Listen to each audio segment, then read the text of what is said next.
It was the British that made Israel for the Jews from Europe, right? Technically, no. What happened was Palestine became a British mandate after World War I. Mandate, in other words, conquered territory. Mandate is the euphemism for we conquered this. What the League of Nations, which was the precursor to the UN, sanctioned what Britain had done. What happened was at the end of World War II, the UN voted and Britain abstained. Britain did not vote for. They could have vetoed it. They had veto power, so they could have just said no. But they abstained, which then meant that they didn't exercise their veto, even though they didn't exercise a yes. And what the UN did was they voted to then split Palestine into an Israel and a Palestine. And they could do that because it was technically British, like it belonged to Britain. Britain did not enforce the split. Britain protested and said, we're against this, we think this is a big mistake. What ended up happening was the British then decided, because they disliked it so much, that they were going to try and prevent Israel and Palestine from forming. The problem is they put their emphasis on preventing Palestine from forming. So Israel ended up coming into existence, and Palestine ended up just disappearing. I mean, in a way, except for the fact that there are 2 times as many Palestinians as Israelis, and this is a long, festering, oozing wound that the world has self-inflicted on itself because it decided that it wanted to create a state that served only one religion at the expense of the people who were already living there. I don't understand how they were allowed to make a nation, like just split the nation that was already occupied and put people there. What do you mean? Do you know where you live? Yeah, there were Native Americans here. Yeah, but that was the olden days. Oh, you mean how could you do it in 1948 in the aftermath of World War II when you would think we would have learned a lesson about doing stuff like that? Or at least people would object, There were objections. The Arab world, for example, objected. There were even some European voices that weren't happy about it, like Great Britain. Having said that, the United States and the Soviet Union and France were very much in favor of it. And because they were very much in favor of it, it was hard for anybody to stop it. In 1948, nobody was going to say no to the United States and the Soviet Union. It just couldn't happen. And it was beyond people's comprehension. Because you never hear about it being a big deal, like when people protested Vietnam here. You never hear like people protesting the creation of Israel. There wasn't a mass protest movement in the first world for the creation of Israel. And it was because people had sympathy for what had happened to the Jews, and some people were thinking, okay, maybe if they get their own state, they'll be able to protect themselves. I mean, that's really flawed logic, right? Because if anything, what they've done is they've just sort of located themselves in one place and then put themselves in this really horrible, precarious situation that could potentially put them at more risk, not less risk. Where there were already people there. Like they could have put them in an island or something where there was no people. Well, yeah, I mean, when I get in a conversation with Zionists, I have a Zionist friend who keeps saying, well, how much land were the Arabs giving? Why can't the Arabs be generous? My immediate response is, well, why wasn't the United States generous? Why not New York and Connecticut or something?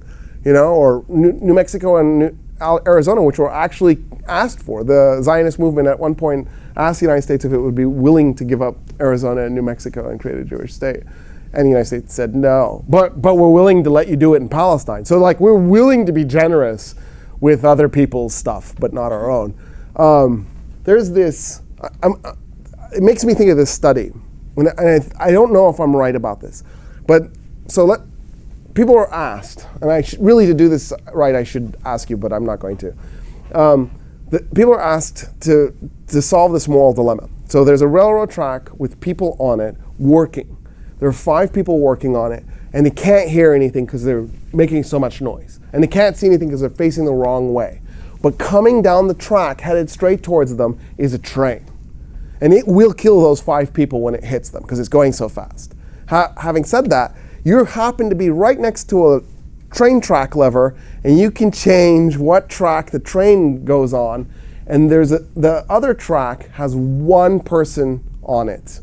So if you pull that lever, the train goes over and kills 1 guy. Do you pull the lever? So answer it. No. Yes. There's 1 person saying no, and I see a bunch of people nodding their heads.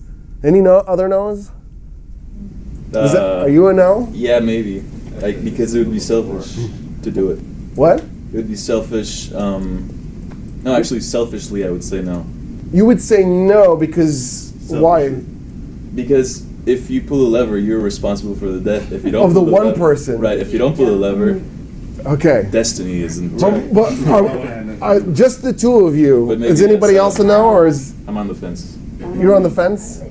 You say yes, yes, yes, yes, yes, yes. By the way, I'm a yes. I'd pull the lever.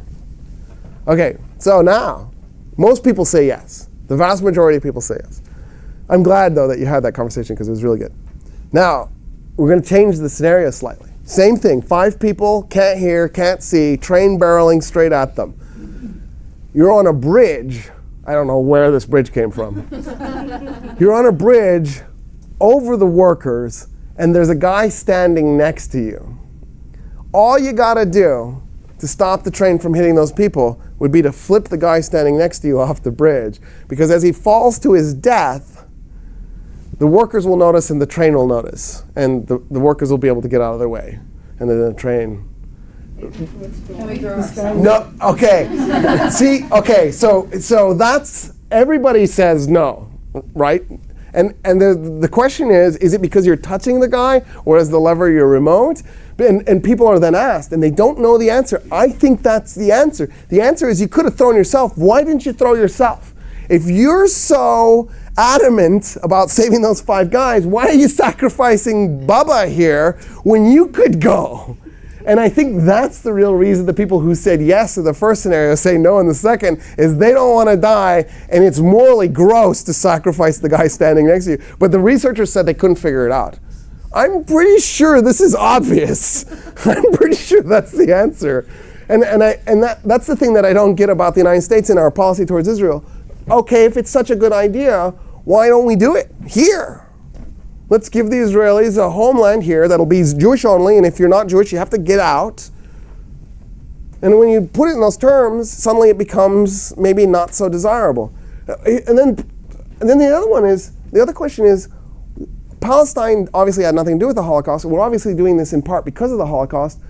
Well, why don't we put it in Germany then? Why didn't we carve off a chunk of northern Germany and call it New Israel? Hamburg could have become New Jerusalem, and just give them northern Germany, right? That only seems fair, especially since most of the Jews that we're talking about were either American Jews, and most of them were of German descent, or they were European Jews, and most of them were of German descent, right? There's a reason why Yiddish was the dominant Jewish language in Europe. Yiddish is just German with a Jewish accent and some Hebrew words. And Yiddish is also an awesome language, by the way. Some of the coolest words ever are Yiddish. But anyway, it's a different story. Didn't they want to be close to Jerusalem and all that stuff like that? Okay.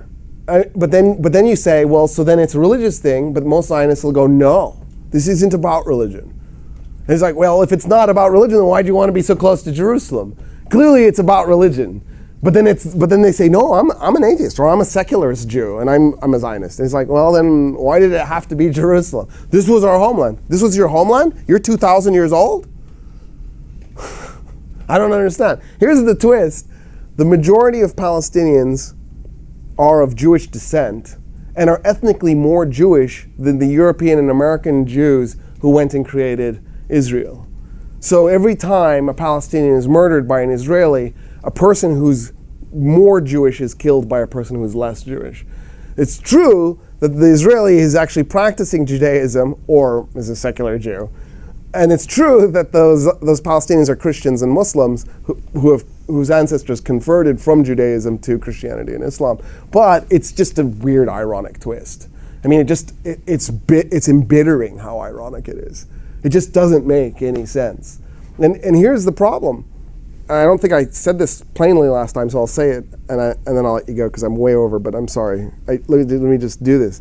The problem is if you said, okay, we're going to create a new state, and it'll be secular. It's not for one religion anymore. It'll be a democracy, secular, and there'll be rights for all minorities. And by the way, Muammar Gaddafi actually suggested calling it Isratin. Israel and Palestine, Isratin.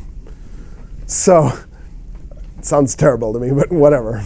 I don't care what you want to call this thing. Call it Israel, call it Palestine, call it Israel, call it Israel, Palestine with a hyphenation like your parents did with you. I don't care. Whatever it is that makes you happy. But if you did it, suddenly there'd be 13 million Palestinians who are Christian and Muslim. I think it's like 10% Christian, 90% Muslim. And then there'd be 6 million Jews. So the Jews would become an instant minority in that state. And they don't want that to happen. That's why they're fighting the Palestinians. They're not fighting the Palestinians because the Palestinians are attacking them. The Palestinians aren't attacking them. They're fighting the Palestinians because they don't want to have Palestine integrated with them because they'll instantly lose their majority. There are actually 7 million Palestinians living in Palestine and Israel. But 5 million are confined to the concentration camp that we call the Gaza Strip. It's just a concentration camp. And then the ghetto that we call the West Bank. It's basically a bunch of little ghetto pockets. And so by doing that, what the Israelis have done is they've created a situation where the natives are in internal exile. Right? They're still in Palestine, they're just not in their homes. Their homes are in Haifa or Jaffa or Jerusalem. And so they're displaced inside their own country as a majority, but with no rights to citizenship.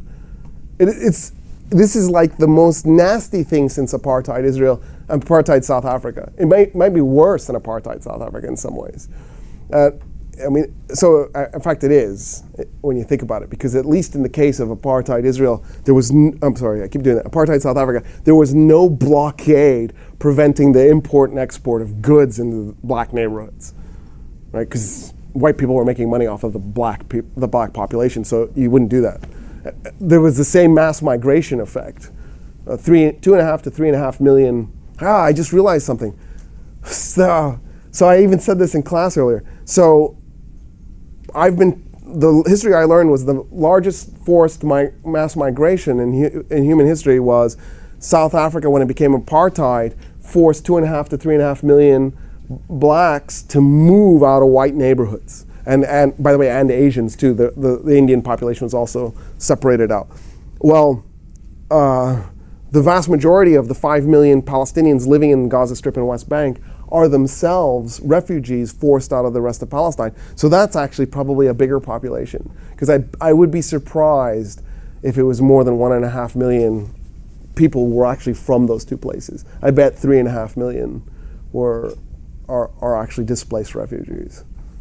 Anyway, it's not the only refugee crisis we have. We also have now the Syrian refugee crisis and Iraqi refugee crisis. Jordan, the last time I checked, and I don't know how accurate these stats are, Jordan is like 25% Jordanian now.